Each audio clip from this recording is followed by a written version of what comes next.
వైజాగ్లో ఆ ప్రాబ్లం లేదు, కాస్మోపాలిటన్ కల్చర్ ఆల్రెడీ ఉంది అక్కడ.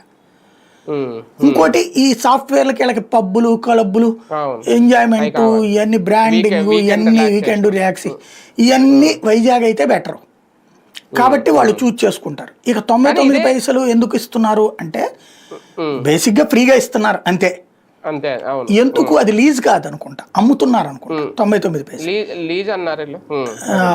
ఎందుకు అంటే ఆ ఫిక్స్డ్ ఉన్నప్పుడు బ్యాంకులు లోన్లు ఇస్తాయి ఆ రేంజ్లో ఉన్నప్పుడు. ఇప్పుడు ఒరిజినల్గా చెప్పాలంటే 2200 కోట్ల రూపాయల ప్రాపర్టీ ఇచ్చేసినట్టు వాళ్ళకి అంతే. అవును, దాని బ్యాంకులో లోన్ పెట్టుకుంటే 1000 కోట్లో ఇచ్చేస్తారు వాళ్ళు.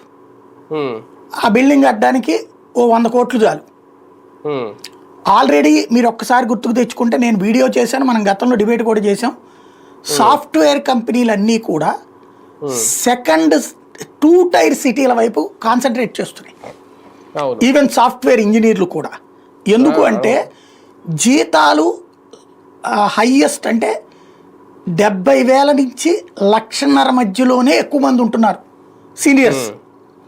70,000 నుంచి 1,50,000 మధ్యలోనే. ఆ పైన ఉండే వాళ్ళ సంఖ్య 5% 10% ఉంటుంది. ఈ 75,000 బిలో వాళ్ళు 50% దాకా ఉంటారు, 40-50% ఉంటారు.